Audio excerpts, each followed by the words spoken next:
Hello there, welcome to the Football Bloc. My name is Brandon, and today we're going to look at match day 2 of AFCON 2023. So if that sounds interesting, let's hop right into it. One step beyond.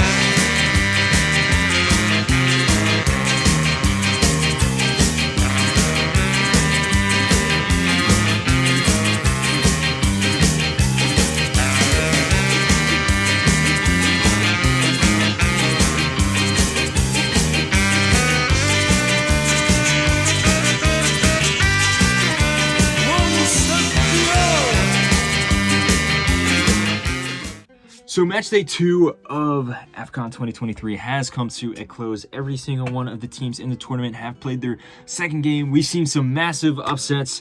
We have seen some, goal fest. We've seen some wonderful goals. Let's look at each one of these matches in particular. I'm going to go back and give my analysis and reaction.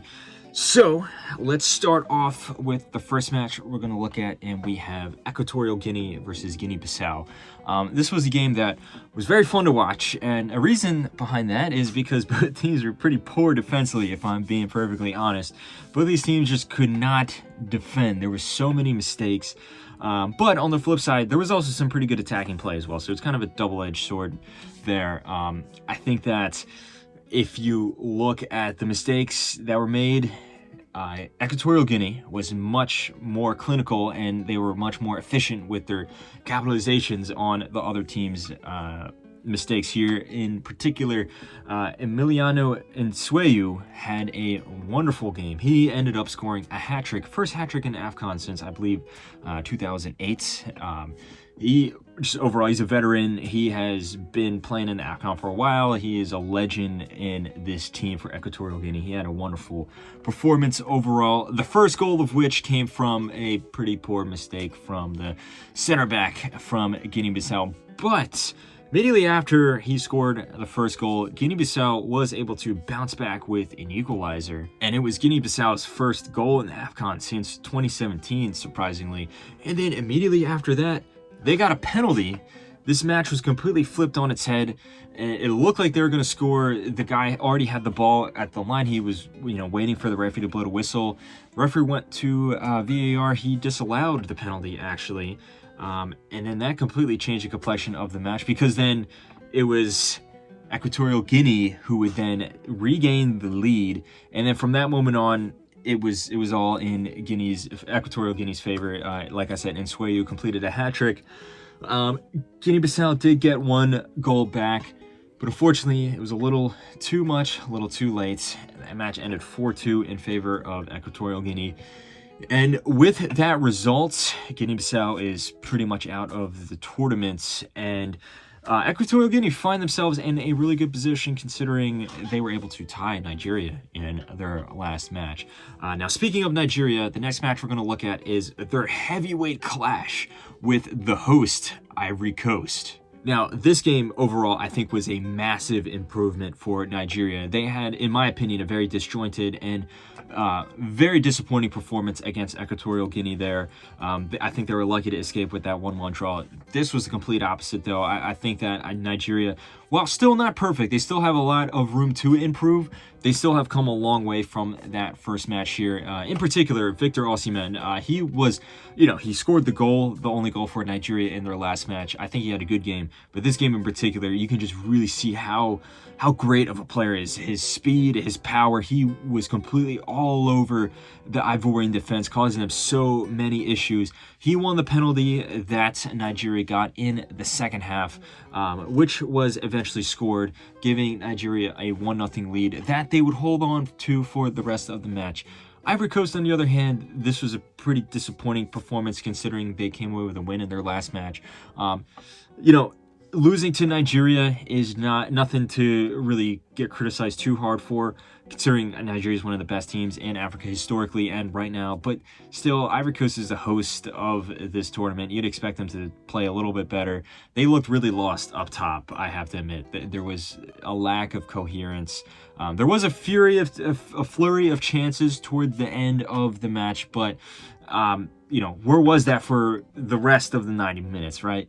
And it was too little too late, and Nigeria came away with a 1-0 win. From there on, we had another heavyweight matchup between Egypt and Ghana. This was a game that both of these teams really needed to win, considering Ghana lost their first match and Egypt surprisingly tied their second match. So both of these teams, like I said, really needed this win, and as a result, the first half was incredibly tense, very, very close. There wasn't a whole lot of chances in between these two teams here. It wasn't really until the second half that the match kind of exploded into chaos. Now, Ghana scored first, a wonderful strike, such a powerful strike from Mohamed Kudus, the breakout star from the World Cup, and then also, he's been playing for West Ham. Great player, very talented, probably Ghana's best player at the moment. He, like I said, opened the score with a wonderful strike. And Egypt, going throughout this match, they were very poor on the wings. It was ironic because defensively, they were very poor on the wings. And yet, on the flip side, going forward, almost all their attacks came from the wing. And they were able to equalize there after that goal. I feel like it just invigorated some type of spirit within them going 1-0 down. It was a really good response from Egypt there, especially in the face of Mohamed Salah's injury in the first half, which basically meant that he is going to be out for at least the next 2 games. He might be out for the rest of the tournament, or however long, considering how far Egypt go in this tournament there. But once it was tied 1-1, the match kind of, like I said, descended into chaos, and that's really how this Egyptian team played.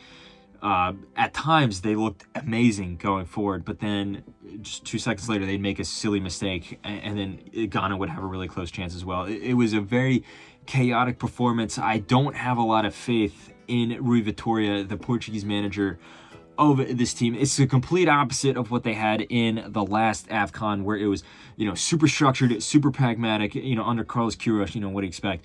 But the results were much better 2 years ago in that AFCON. So I'm very surprised of how this team has transitioned over the course of 2 years.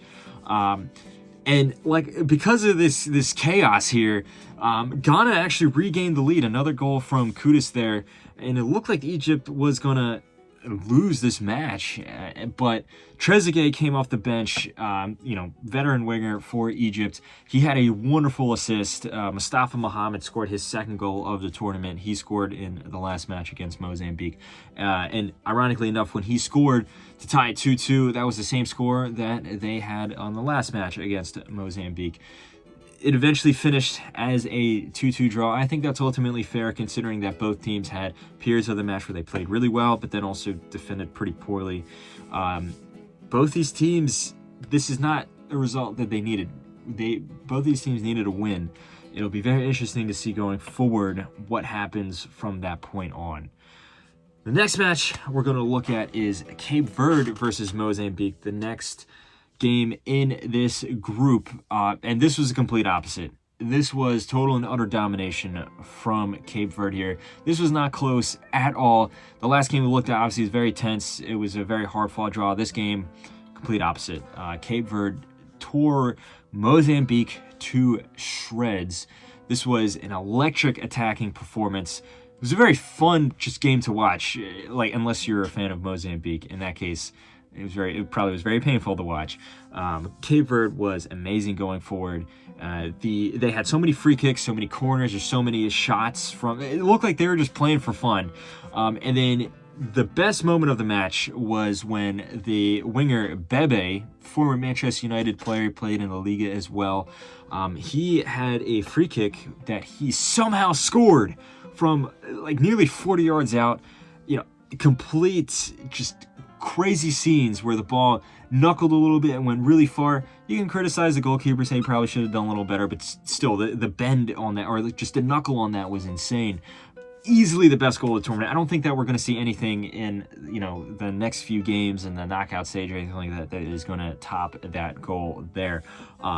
Now, Cape Verde did score a second goal in the second half. That it was a bit of a scrappy goal from a defensive mistake from Mozambique, but Ryan Mendes scored a third goal, a absolutely beautiful screamer as well. Not as good as the first goal, but a wonderful long shot into the upper corner as well. Overall, wonderful performance from Cape Verde. And then with this victory here, they have 6 points. They became the first team to qualify for the knockout stage. Who would have thought going into this tournament that, you know, it wasn't Nigeria, it wasn't Ghana, it wasn't Ivory Coast or Egypt. It was actually Cape Verde that was the first team to qualify for the knockout rounds. Mozambique did have a few chances here. They did have a penalty that was disallowed. They also had a shot that hit the crossbar. But again, these were, you know, few and far in between. It was, for the most part, this was Cape Verde's game. Now, the next game we're going to look at is yet another massive heavyweight clash between Senegal, the defending champions, and Cameroon, one of historically the biggest teams in Africa and the host of the 2021 Africa, and they finished third as well in that tournament. This was a game that a lot of people expected to be very defensive, not a lot of goals in it, because historically, when these two teams play each other, that's usually how it is. That's not how it was this time around. I think, and that's just because these teams have such contrasting styles of play. If you remember, in 2021, Cameroon was this free-flowing attacking side. They were so fun to watch going forward. But that spark, unfortunately, is no longer there. And it's such a shame, especially for me, because Cameroon, just just in terms of enjoyment, that's the most fun I ever had watching a team at an AFCON. Carl Toko Ekambi and Vincent Abubakar, they scored, I think it was 13 goals between the two of them. It was just so much fun to watch. Unfortunately, Carl Toko Ekambi's not in the best form. Abubakar is injured. He's in the squad. He's injured. Choupo-Moting's not even in the squad. The team just lacks that spark. Also, it's a new manager and stuff like that. And unfortunately, it's very disjointed, very... they just look lost on the pitch. Compare that to Senegal. This is a very stereotypical Senegalese performance where they're incredibly strong defensively, which makes sense when you look at the players on the pitch. Like Koulibaly, he's probably the best defender in this tournament. Going forward, Senegal don't really offer much, but they are clinical. They did open the score. A bit of a scrappy goal. Ismail Assar scored after a ball over the top in a corner. Onana probably should have done better, but Ismail Assar had a shot. That took a deflection, so it's hard to criticize Onana there. Senegal would score a second goal, and it looked like they were in cruise control, but a little bit of that chaotic nature that Cameroon had came bubbling up at the end. Castelletto scored a header to make it 2-1, and then from that moment on, Senegal was shaken a little bit.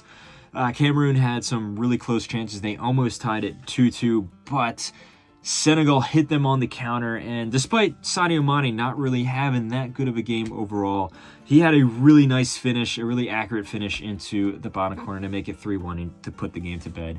And then with that result, Senegal becomes the second team to qualify for the knockout stage. Cameroon's not looking too good. Remember, they tied their last game, so this is not the result that they needed here, and unfortunately for them, unless they have a great performance in their last match, that could be it. The next match we're going to look at is Guinea versus the Gambia. Same group as the last match. This match finished 1-0 in favor of Guinea. It is really unfortunate because Gambia had a very valiant underdog performance in the last AFCON. They made it all the way to the quarterfinals. Moussa Barrow had a wonderful tournament individually, and they were a very fun team to watch, especially considering they're a team that you don't really expect anything of, and yet they played so well. This time around, I don't think they were able to catch lightning in a bottle again. They had a very poor performance against Senegal in the last game. And then with this loss here, they're pretty much out of the tournament. It finished 1-0, but Guinea probably should have had more goals. They had so many chances. They only scored with that one chance there, but there were so many more that they should have capitalized on. That being said, Gambia did almost snatch an equalizer, but it was ruled off for offside, correctly so. On to the next match. We had a game that was actually one of the best games of this tournament so far, in my opinion. That was Algeria going up against Burkina Faso. Now, Algeria is a team, as I said in the last video, they have a lot of expectations on them. If you just look at their squads, they're one of the best teams in Africa. Obviously, champions of the 2019 AFCON, but they had a really poor showing at the last one. So much pressure on them, so many expectations. And especially since they didn't get a positive result out of their last match, they tied with Angola. So here they desperately needed a win, and they bossed the first half. They had so many chance after chance after chance. They weren't able to finish them, though. They just were not clinical. They're creating everything. Burkina Faso, who is a very talented team, a very good team within their own right, they came away with a win, even though it was, very, very kind of scrappy win in their last match. Ironically, though, it would be Burkina Faso that came away with the lead. Quick counterattack, wonderful ball over the top, and a beautiful header to open the score. And then out of nowhere, for all the chances that Algeria was creating, they did not. They're actually the ones that fell behind. Into the second half, though, whatever the coach said in the team room was pretty good, because Algeria came out swinging. They had even more vigor than they had in the first half. A scrappy goal, but Bounedjah for Algeria, their star striker, who had a wonderful game in the last match, he stumbled the ball over the line to equalize there, and it looked inevitable that Algeria would eventually, come back, gain the lead, maybe even score another. But they were very poor defensively. When they got pressed and when they got pushed by Burkina Faso, they would fumble it. They gave away a penalty, very soft penalty, but still a penalty regardless. Bertrand Traoré stood up for Burkina Faso and scored to put Burkina Faso back in the lead, despite them being outplayed by Algeria for the most part. And at that point, I really thought that Algeria was going to lose this. But Bounedjah himself stood up tall. He came out of nowhere, flying high in a corner, scored a really nice header to salvage a draw for Algeria. He seems to be the only attacker in Algeria that has any idea what they're doing. Riyad Mahrez is nowhere to be found. He's not having a good tournament so far. Bounedjah, this is his third goal of the tournament. A very nice header, like I said. Salvage a draw for Algeria, but serious questions to be asked of their defense. Now, obviously, all Algeria have to do is win their last game, and they should be pretty secure into the next round. But any other big team with more clinical attackers, they probably could easily pick apart Algeria's defense. They need to severely improve some of those mistakes there. Up next, we have a game that not many people probably were excited for, not many people were probably watching. We have Mauritania versus Angola. And while these teams probably don't pop off the paper in terms of like star quality or anything like that, this was a very interesting game. It was a goal fest. It ended 3-2 in favor of Angola. There was a lot of scrappy defending, not the best defending, but like I said, lots of goals. And also for both teams, one interesting aspect was it was a great goalkeeping performance from both of the goalkeepers of both of these teams here. And it was Angola that opened the score, and it was Mauritania that came from behind to equalize. Both of the goals from Mauritania were actually very, very good. One was a long shot, the other was a really nice dribble. So if you have a chance, I highly recommend watching this game, whether it be the full game or just the highlights at least. It was a very fun game to watch. Goal fest. Angola deservedly came away with the win. They are a better team than Mauritania. And they came away with a draw in their first game against Angola. So if they can get results out of their next match here, or even if they don't, they potentially could make it to the knockout stage there. On to the next match, we have Tunisia versus Mali, which is actually a pretty heavyweight matchup as well. This was a game that Tunisia absolutely had to win, considering their abysmal performance against Namibia in their last match. And they had a few chances early on. It looked like Tunisia had learned from their last match, and they had taken a commanding role. But after the first flurry of chances, Mali took complete control over the match, and for the rest of the match, Mali was the better team. They actually scored first, and I was watching this game, and I was like, oh no, this is going to happen again. Tunisia did equalize with a really great move. really well put together passing play, opening up triangles on the side of the pitch, ball into the center. Very good goal, but other than that, Tunisia had absolutely nothing going forward. Mali should have won this game. They lacked a clinical touch in the final third, but they had chance after chance after chance. And this is severely disappointing for Tunisia. I have to be honest. This is awful to watch. It is very hard to watch this Tunisian side.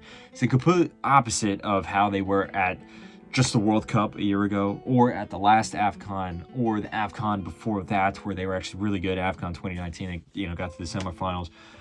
This is really hard to watch. I won't be surprised if Tunisia don't make it out of the group stage. And if anything, if they don't improve, they don't deserve to get out of the group stage. Because this, like I said, terrible performance over these two matches here. From one North African team that is underperforming to another North African team that is doing the opposite and actually playing decently well, or at least they played decently well in their last game. We have Morocco going up against DR Congo.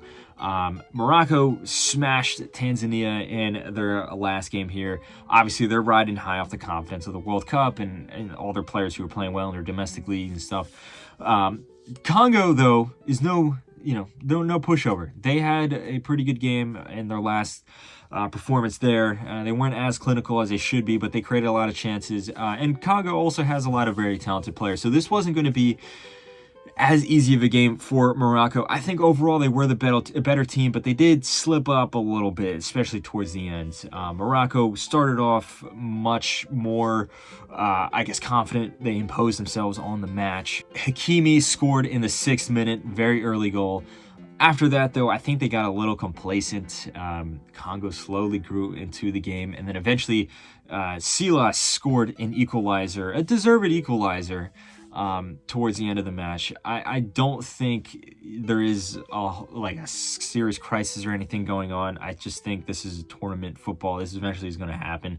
Can't win every game. I think Morocco, as long as they win their next match against Zambia, which looks very likely, and they should be okay.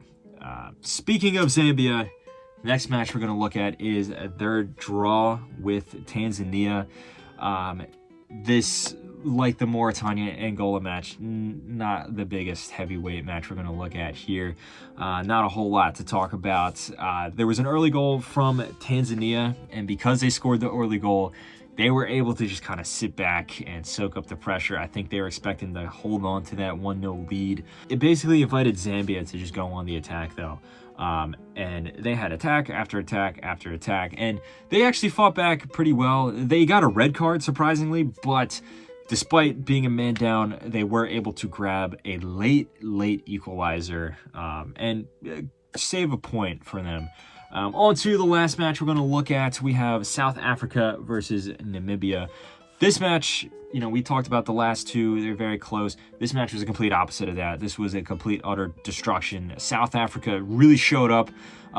They had a really poor performance in their last match here, but this match here is, night and day. They had a wonderful, especially in the first half, wonderful performance there. They scored 3 of their 4 goals in the first half. They ended up winning this match 4-0. Namibia had barely any shots at all. They had nothing going for them. Complete and utter domination from the South Africans there. Very strong performance. It'll be interesting to see if they can carry this on or if this was a flash in the pan, because never forget, their performance in the previous match, like I said, was very poor. But anyway, that has been my review, my analysis of every single one of the matches at AFCON 2023 in Match Day 2. Let me know what you think. What do you think of some of the night and day performances here? What do you think is wrong with all these North African teams? How come all the North African teams are all playing very, very poorly, very below expectations? Who do you think is the standout team so far? Who's the standout player? What do you think was your favorite goal? For me, I think there's a clear answer. It has to be Bebe's free kick. But let me know all your thoughts in the comment section below. Don't forget to like and subscribe. Share this video with a friend. Follow the Football Bloc on social media. But anyway, guys, my name is Brandon, and I will see you guys later. I hope you have a nice rest of your night. One step